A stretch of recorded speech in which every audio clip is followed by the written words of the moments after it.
Self சர்டிஃபிகேஷனில் plot area 2500 square feet வரைக்கும், built up area 3500 square feet, அதாவது G+1 வரைக்கும் இருந்துச்சுன்னா நம்ம செல்ஃப் சர்டிஃபைட்லேயே எடுத்துக்கலாம்.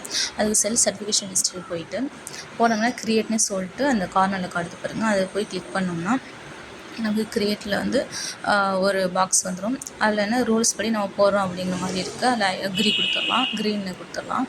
க்ரீன் கொடுத்தா நெக்ஸ்ட் ஸ்டெப் வந்துடும். இதில் வந்து அப்ளிகனோட டீட்டெயில்ஸ் தான் இருக்கும். அப்ளிகனோட நம்ம ஐடி க்ரியேட் பண்ணுவோம்ல, அந்த ஐடி க்ரியேட் பண்ணும்போது என்ன டீட்டெயில்ஸ் கொடுத்துருமோ அந்த டீட்டெயில்ஸ் ஆட்டோமேட்டிக்காக அதில் வந்துடும். டைரெக்டாக நம்ம கிளைண்ட்லேருந்து தான் போடணும், இன்ஜினியர்ஸ்லேருந்து போடக்கூடாது. ப்ரொஃபஷனலில் போடாமல் கிளைண்ட் என்ன ஐடியோ அந்த ஐடியிலேருந்து டேரெக்டாக போடணும். சப்போஸ் சேஞ்சஸ் இருந்துச்சுன்னா அந்த சேஞ்சஸ் பண்ணிக்கணும். நம்ம இதில் பண்ணிவிட்டு சேவ் அப்ளிகேஷன் டீட்டெயில்ஸ் கொடுத்தா நெக்ஸ்ட் போயிடும்.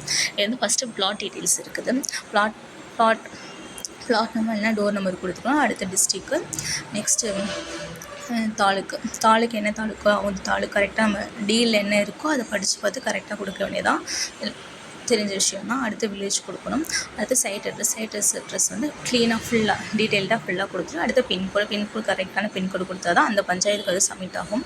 அதுக்கப்புறம் லோக்கல் பாடி டைப், ரூரல்னா ரூரல், கார்பரேஷன், டவுன் பஞ்சாயத்து, அதாவது எந்த லோக்கல் பாடியோ அது கொடுக்க வேண்டியதான். அடுத்த லோக்கல் பாடி ஆஃபீஸ் வந்து நம்ம அதிலே காட்டிடும். அது நம்ம என்னதோ அதை எடுத்து போட்டுக்கலாம். கீழே வந்து ஆஃபீஸ் அட்ரஸ், நம்ம வில்லேஜ் பஞ்சாயத்தோட ஆஃபீஸ் அட்ரஸ், அது என்ன பிளாக்கு, அந்த பஞ்சாயத்து நேம் அதெல்லாம் வந்துச்சு. அடுத்து ரெவன்யூ சர்வே நம்பரில் ரெவன்யூ கொடுத்துக்க வேண்டியதான். நியூ சர்வே நம்பர் கொடுத்துட்டு நம்ம பிளாட் கேட்டகரி என்ன பிளாட் கேட்டகரியோ அது கொடுத்துட்டு அப்ரூவல் லேயர் கொடுத்துட்டு நெக்ஸ்ட்டு கொடுத்துட்டா நமக்கு அதுவும் கண்டினியூ வந்துச்சு. இந்த க்ரீனை கிளிக் பண்ணோம்னா நமக்கு ஒரு லேஅவுட், அதாவது கூகுள் மேப் போடுறது வந்துருச்சு. கூகுள் மேப்பில் லாட்டிடியூட் லாங்கிடியூட் போடணும். நம்ம சர்வே நம்பர் கொடுத்துருப்போம், அதை வச்சு அப்டேட்டில் ஆகிருந்துச்சு. அந்த சர்வே நம்பர் அப்டேட் ஆகிடுச்சுன்னா அதுவே ஆட்டோமேட்டிக்காக காட்டும். அது நமக்கு எந்த இடமோ அதில் கிளிக் பண்ணால் ஆட்டோமேட்டிக்காக அது லாட்டிடியூட் லாங்கிடியூட் வந்து ஷோ ஆகும் நமக்கு. சப்போஸ் அப்படி இல்லைன்னா நம்ம என்ன லாட்டிடியூட் லாங்கிடியூட் அது கொடுத்தோம்னா அது வந்து அந்த பாயிண்ட்டு கிளிக் ஆகிடும். நெக்ஸ்ட்டு சப்மிட் கொடுக்கணும். சப்மிட் கொடுத்துட்டோம்னா நமக்கு அதே பேஜுக்கு வந்துடும். அதில் வந்து கிளிக் கொடுத்து அந்த க்ரீனை கொடுத்தோம்னா நமக்கு இதில் என்ஓசி இருக்கா இல்லையா அப்படின்னு சொல்லி காட்டிடும். பார்க்கலாம் இதுக்கு என்ஓசி இருக்கா இல்லையான்னு சொல்லிட்டு. நோ ரெக்கையோட என்ஓசி வந்து ரெக்கையோட இல்லை அப்படின்னு சொல்லி சேவ் இன் கன்னியூ கொடுத்துடலாம். அதனால் சேவ் இன் கன்னியூ வந்துருச்சு. நெக்ஸ்ட் வந்து பில்டிங் டீட்டெயில்ஸ்.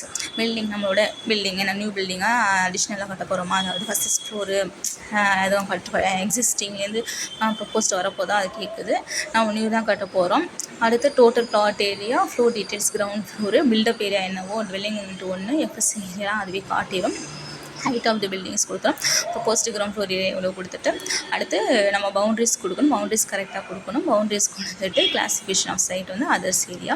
அடுத்து பிளாட்டோட ஃப்ரண்டேஜ் என்னன்னு கேட்குது, அது செட்பேக்ஸ் நம்ம கரெக்டாக கொடுக்கணும், இல்லைனா யாராவது காட்டும். அதனால் கரெக்டாக செட்பேக் கொடுத்துட்டு சேவ் அண்ட் பண்ணி கொடுத்துட்டு நெக்ஸ்ட் ஸ்டெப் வந்து டாக்குமெண்ட் செலக்ட் பண்ணுறது அவ்வளோதான் முடிஞ்சு, ஈஸியாக முடிஞ்சு. அடுத்து சைட் ஃபோட்டோகிராஃபு, ஒரு 4-5 டாக்குமெண்ட்ஸ் தான் இதுக்கு தேவைப்படுது. அதில் ஒன்று சைட் ஃபோட்டோகிராஃபு, அப்போ சைட்ஸ் ஜிபிஎஸ் மேப்பு இதெல்லாம் தேவைப்படும். அது சேல் டீடு டாக்குமெண்ட் வந்து அப்லோட் பண்ணணும். அப்லோட் பண்ணிவிட்டு சேவ் அண்ட் அப்லோட் கொடுத்தோம்னா அது அப்லோட் ஆகிடும். நெக்ஸ்ட்டு வந்து பட்டா சிட்டா. அடுத்து வந்து பில்டிங் வந்து நம்ம அப்ரூவல் ஃபுல்லாக ரெடி பண்ணி சைன்லாம் வச்சுருக்கோம்ல, அது மாதிரி ரெடி பண்ணி அப்லோட் பண்ணணும். அப்லோட் பண்ணிட்டு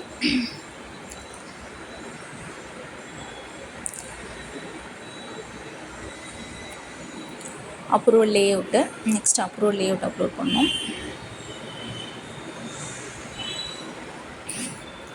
அந்த ட்ராயிங் டெம்ப்ளேட்னு சொல்லி காட்டுதுங்களா, அது ஒன்றும் இல்லை, நம்ம ட்ராயிங் எப்படி அப்லோட் பண்ணுறதுக்கான எக்ஸாம்பிள்ஸ் தான் அதில் இருக்கும். அதை கிளிக் பண்ணிங்கன்னா நமக்கு வந்து பிடிஎஃபாகவும் வரும், ட்ராயிங் ஃபைலாகவும் வந்துடும். அதை கிளிக் பண்ணி பார்த்திங்கன்னா ஒரு எக்ஸாம்பிள்ஸ் ட்ராயிங்னால் எப்படி சப்மிட் பண்ணணும், பேப்பர் ஷீட் எந்த சைஸில் இருக்கணும், எந்த மாதிரி இருக்குன்னு சொல்லிட்டு அதை காட்டுது.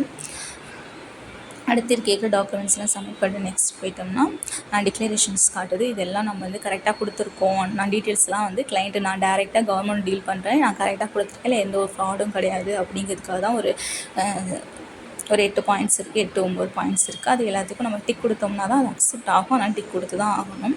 டிக் கொடுத்துட்டு நம்ம அது கொடுத்தோம்னா சப்மிட் வந்துச்சு. அப்ளிகேஷன் வந்து சப்மிட் பண்ணியாச்சு. சப்மிட் பண்ண நெக்ஸ்ட்டு வந்து இசைனுக்கு வந்து 2 இசைன் கொடுக்குற மாதிரி வந்துடும். கிளைண்ட்டோட ஐடியிலேருந்து நம்ம, அதாவது கிளைண்ட்டோட ஆதார் கொடுத்து 2 இசைன்னு போட்டுக்கலாம்.